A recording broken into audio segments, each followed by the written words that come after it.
19 years. 19 years, yes. All right. You want to state your name? I'm Bear. Bear. This is Bear. Okay. Well, welcome to Fet.Talk Radio. 19 years. So Yes. was it still Trucadero at that point? It was indeed, yes. Okay, because I don't know how long how long Trucadero was before it was the Glass Cat, right? Right. It changed owners, It changed names. owners, yes. Okay. And actually around that time, Bonnajagogo as a club moved venues before it became Glass Cat. And then, if I remember correctly, when it became Glass Cat, Bonnajagogo moved back there for a while. Right. Where did it go in between? I don't recall. Was it the Cat Club? There was a couple of interim venues. One of them was the current location of the Citadel, which used to be really? Polyesters. It was a disco club. Okay. I don't know if you didn't know that. That's good to know. That's good historical good information. historical perspective, you bet.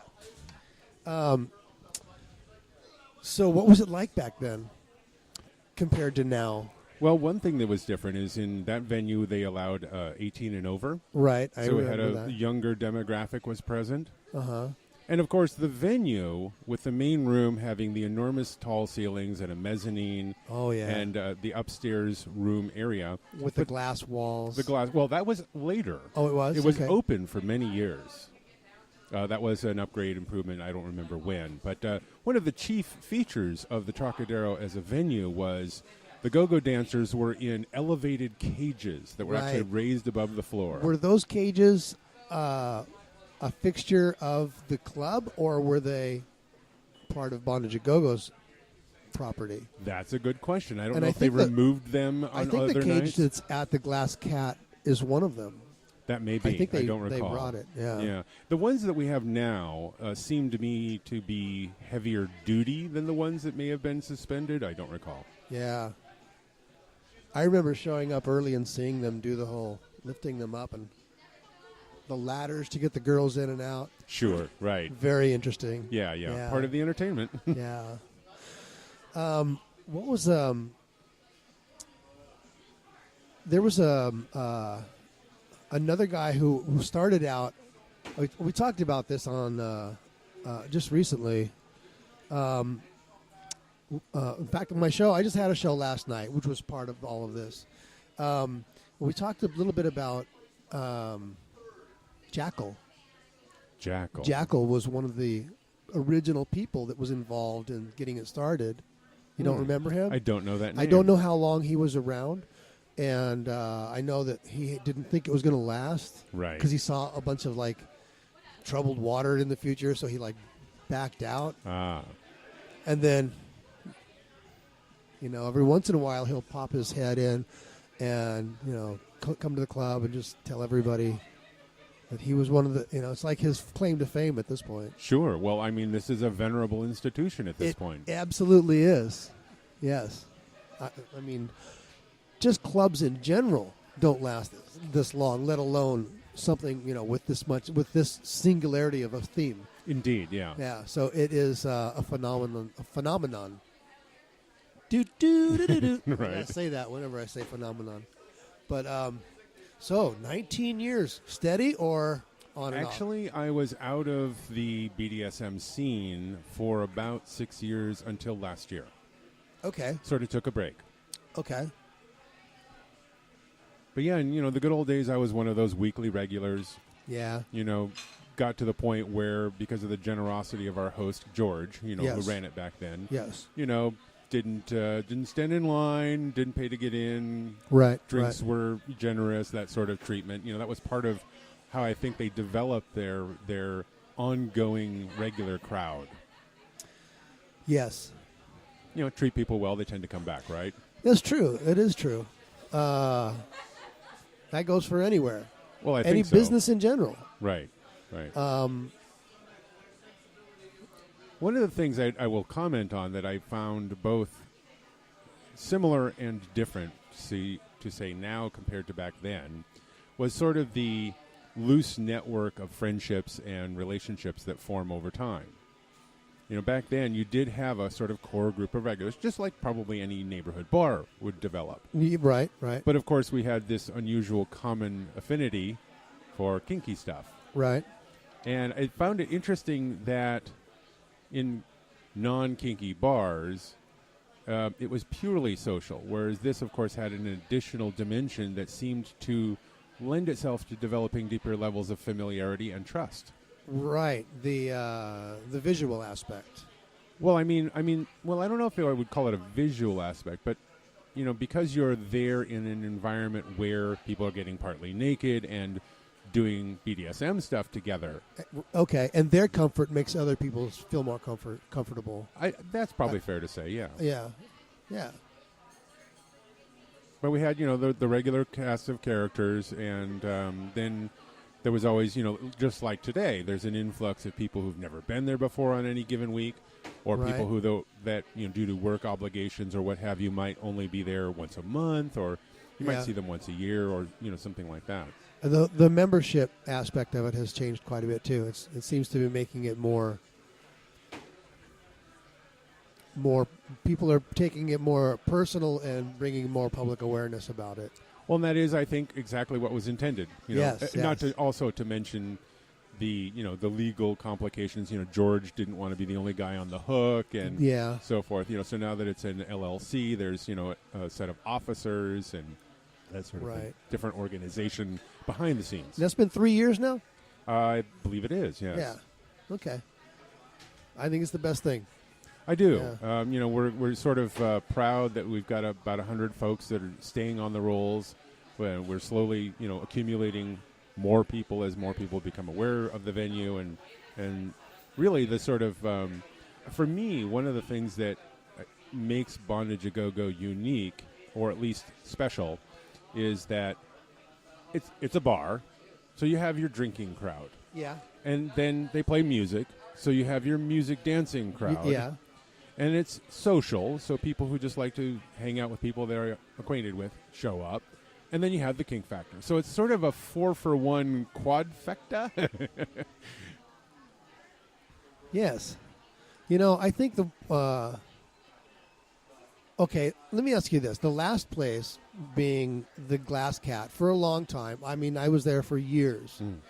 When you walked in the door, you went up the stairs, and the first thing that you encountered was the play space. Indeed. And then you would have to go downstairs again to get to the dance floor and get your drinks and this and that. Right. They did have the entrances configured differently over the years. That's true. There was entry downstairs. No, I don't actually remember ever going in the front door, the glass doors, as an entry. Oh, yeah. That may have been in the years before you were going there. And that was also but there was also a time when they had the bondage area was in the smoking room, the glass wall, when I first went there. Yes. So that was one of the permutations. So when you came in up the stairs, you weren't introduced immediately to a play space. You had to go back downstairs to get to it. Well, no, that's an interesting point. I'm going to have to call upon my memories, which are fuzzy at this point. And then I'm comparing that to here at the Cat Club. When you walk in the door, you have to go all the way to the back before you're going to see anything kinky. Right. Yes. And yet there were years where they used the downstairs glass door entrances to get into the site, and then there was that glass room off to the side right there. I really liked the glass room. I don't know why they had to stop using that. I thought it was perfect. Yeah. No, I liked it as well. The only real downside to it was low ceilings. For use of some implements like floggers and so forth, there was a limitation there. But otherwise, in general, you got that sense of intimacy. But I think some people, the folks who are maybe more exhibitionists, for example, like to be out in the open and have more connection sense with those that they're with. So there's a mixed bag there. Some people like the privacy, the intimacy, the sense of safety because they don't have people coming too close while things are happening, maybe. So yes. Well, I think anybody who plays in public has to have some exhibitionist in them. Generally speaking, yeah. I mean, it lends itself to that, and yet I'm personally acquainted with people who found going to Bondage A Go-Go, even at the old venue, to be something that would induce a little bit of stress. So, for example, you might actually have a situation where you would agree ahead of time that the person who's identifying as the bottom might wear blindfold or earplugs or some other way of separating them sensory-wise from the rest of the surroundings. But the glass room was, it lent itself to that sense of isolation that some people prefer. Yeah. It works way better than the ropes. Right. Yeah.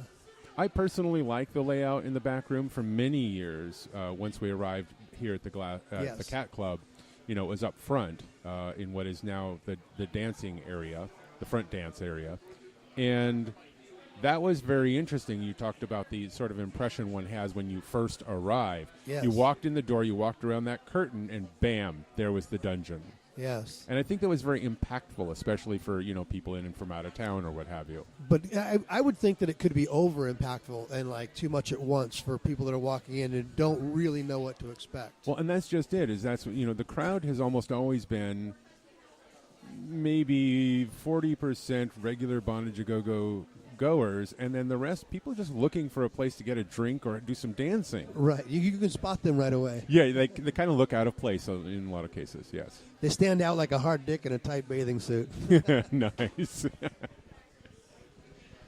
Yeah. And that's always interesting. I had a long time ago, before anybody knew who I was, when I was still just the creepy guy in the corner, because I didn't know anyone, so I wouldn't talk to anyone, but I just liked being there. Sure. So I would show up and, I would dress all up in black and not wear my work clothes or my street clothes, but I'd get into my character. Right. For me. Your persona. And I think my persona. Thank you. So and then I'd go to the venue and I'd be all, dark and mysterious in my head and then somebody wearing like a velour jumpsuit or a raver's outfit or something would get let in. Yeah. And this would kind of like set me, make me feel a little like, okay, I'm back in the world. I'm no longer in the underground. I'm back in the world. Or somebody in like jeans and tennis shoes and a gingham button-up shirt. I'm like, that's street clothes. That's not this event clothes. And so I went on Tribe. Yes, Tribe.net was it? Yes, Tribe.net. Yes. Where Bondage Go had their first like real connection, and I was a member there, and I never posted anything, but I decided one day I was just going to say, after I got back home after that event, I just put a little thing up there, like one paragraph that said, it kind of bothers me that I get into my character, into my, to go out, and I'm taken away from that when I see people in street clothes. This has been a perennial consideration. So I haven't, and then I didn't go for a couple of weeks, not because of that, but it's just because I had other stuff going on. And when I showed up, it was probably 3 or 4 weeks later. I'm standing in line, just like everyone else, and I hear my name. And I'm like, what's going on? I'm like, nobody knows me here. And I keep hearing my name, like 2 or 3 people. Yeah, there's Robinson. I'm like, what's going on? And then finally I get up to the door where Jorge's working. Oh, yeah. Great guy. I don't even know what happened to him. But, and he's like, I pull out my ID and he goes, oh, it's you. I'm like, what the fuck? Right. What do you mean it's me? He's like, you're the guy. I'm like, what did I do? He said, you need to go. When you get home tonight, you need to go on Tribe and look at the thread you started. I'm like, thread I started? What are you talking about? I didn't start a thread. Oh, yeah, you did. And I went back, and there was like over 100 comments. Sure. Like 3 pages of just like, and George was every other one of them. And it was just like this big debate about, do we let him in because we need the money? Right. Or do we kick him out because we want to preserve our scene? Yeah.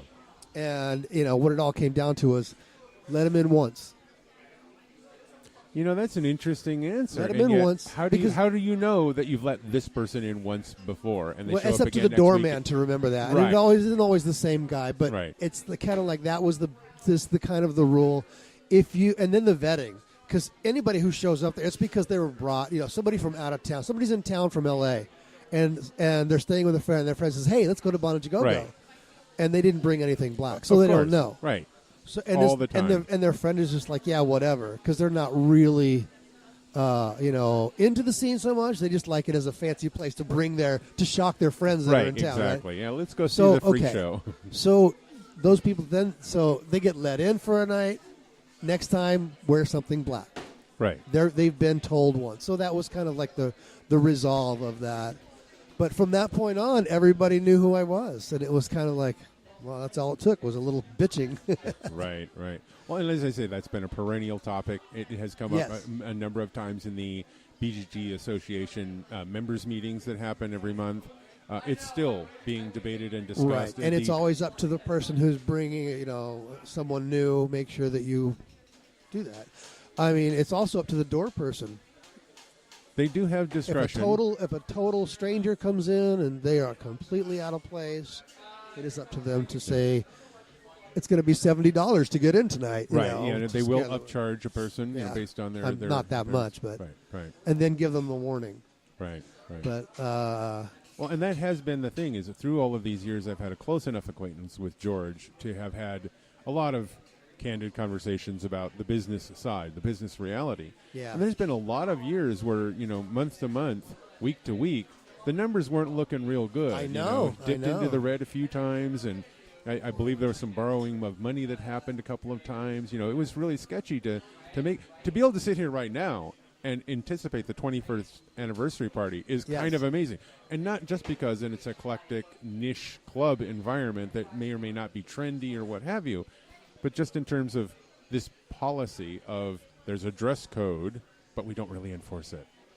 And I was definitely in the camp with myself, and a number of my friends were in the camp of we want a pure environment. We want, especially because through much of the 90s, this was in the period when goth was very popular as part of the BDSM culture. So you had a goth fetish component to the population. So people are showing up in hundreds of dollars worth of custom latex and so forth, And then some guy walks in with Bermuda shorts, for fuck's sake, So and flip-flops. Right, exactly, I wonder how much revenue this scene has brought to Hot Topic. Right. Kept them alive for a decade. Topic? Yeah. They've changed completely now. That's a whole other story. Yeah, I would have no idea. I haven't been.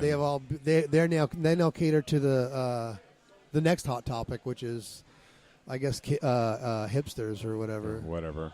So, but yeah, I was actually a vendor for Hot Topic for a while. I had no idea. I did body piercing, and I invented an invisible piece of jewelry that you could wear to work. Wow. And they bought thousands of them. Nice. Yeah, but only for a while. Sure. Then it was just like, okay, next hot topic. Right. Yeah. So it was fun. I had a good run.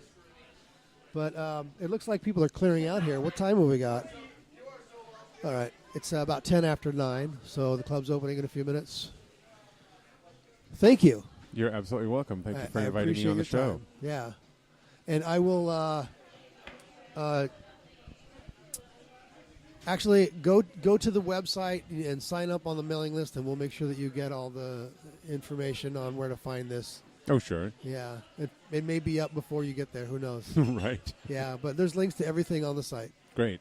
All right. Thank you. Congratulations on the show, by the way. Thank you. All right. Good night. Good night.